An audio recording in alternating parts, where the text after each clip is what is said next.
really, as a dietitian, I don't want someone's diet to be any more restricted than possible. So even though, let's say, someone has told me that dairy affects their lymphedema, someone else has said sugar, someone else has said coffee, someone else has said alcohol, I'm not going to blanket recommend that to everyone because, again, unless it's an issue, I don't want to restrict that for somebody. Because let's face it, lymphedema, there's so much self-care to be looking after a chronic condition, right? Like lymphedema, the compression, the manual lymph drainage, everything, right? And then on top of that, I'm going to restrict things that may not help them or may not be necessary to restrict on it.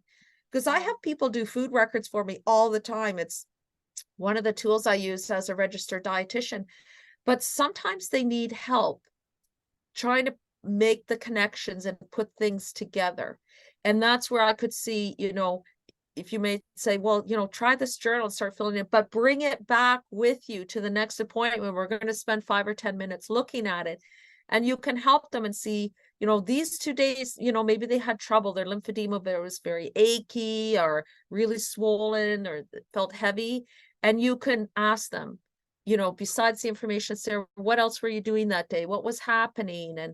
And maybe you can say to them, okay, next time I want you to write down your steps, or I want you to write down how many times you got up during the night, or how many hours you slept continuous, and you're going to use your own troubleshooting as well as the feedback you're getting and just keep sort of tuning in to figure out what are the things that are going to help this patient. A lot of people, for example, don't realize that your bowel routine matters, right? So if they say, I don't know what's happening on Tuesday, Wednesday last week, my lymphedema was terrible. And here you can see my record, everything is in here. And you can say, well, how about you start tracking whether you had a bowel movement or not?